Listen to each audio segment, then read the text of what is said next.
À cet aveugle la question de savoir qu'est-ce qu'il pensait de celui qui lui a rendu la vie. Et un aveugle de naissance, il a répondu que celui qui m'a rendu la vie par la permission de Dieu, c'est un prophète de Dieu. Mes chers frères, demandez aux chrétiens qui sont nés pourtant voyants. Ils sont nés voyants. Cet homme était né aveugle.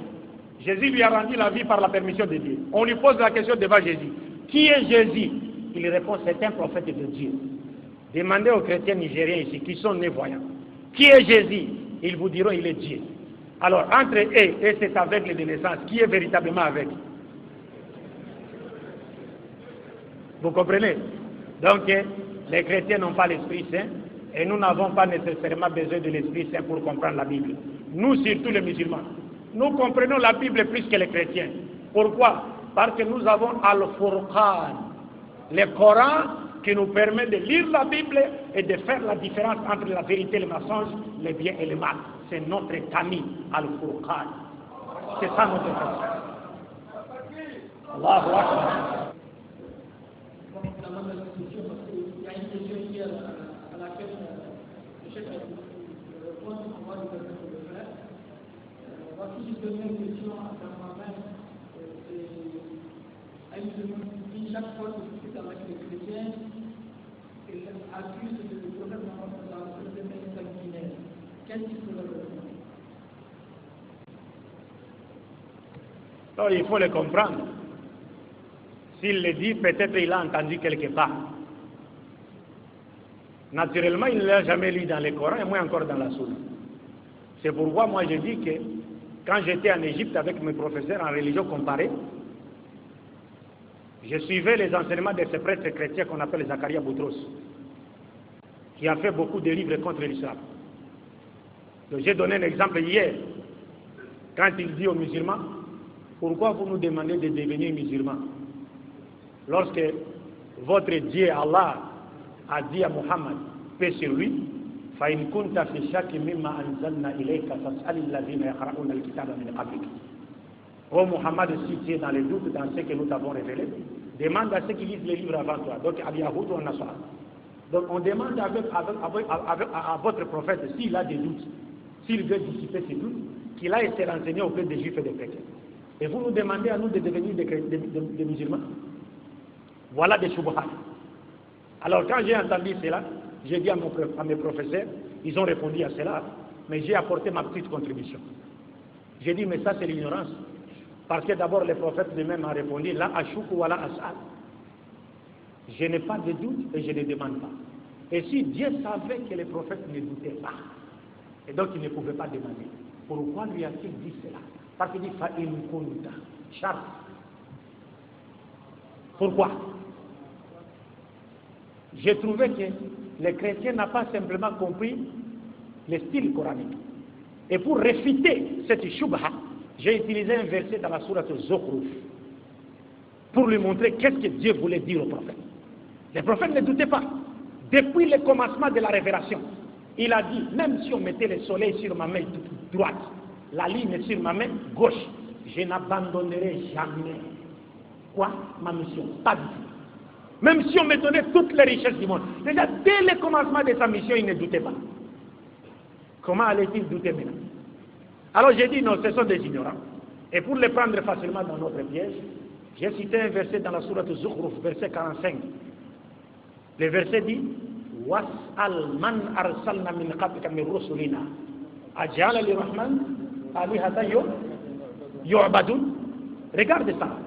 Le verset, Dieu dit au prophète, demande aux messagers que nous avons envoyés avant toi.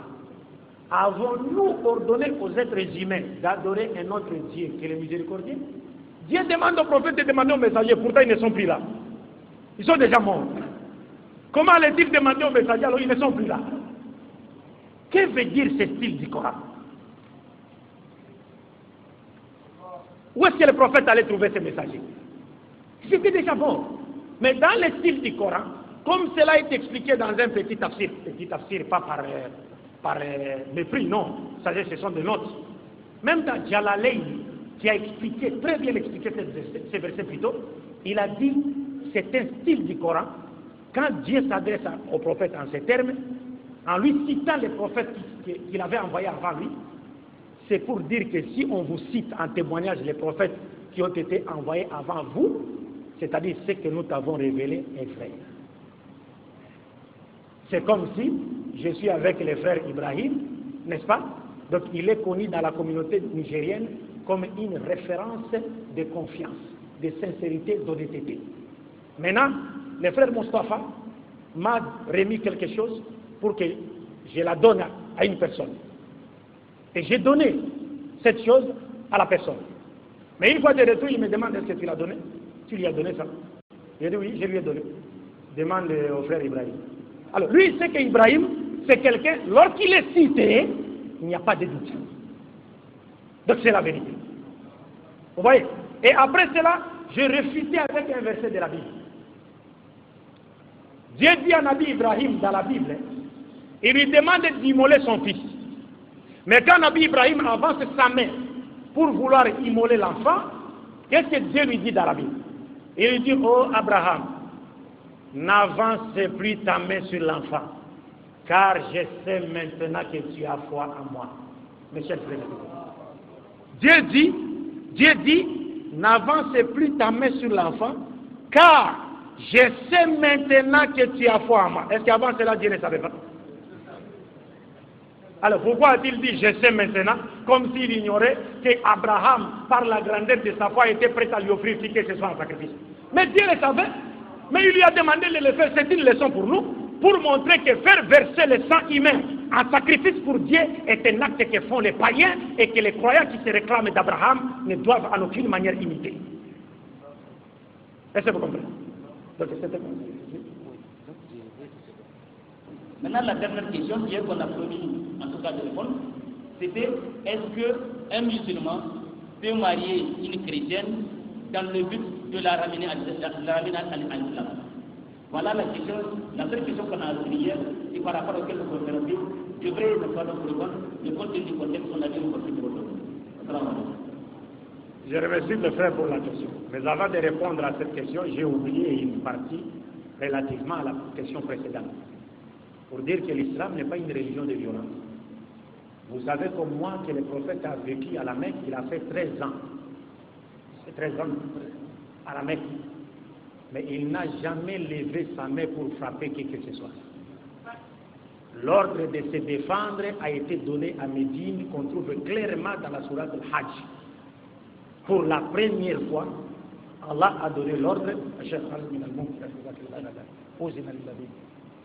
أذن للذين يقاتلون بأنهم ظلموا وإن الله على نصرهم لقدير.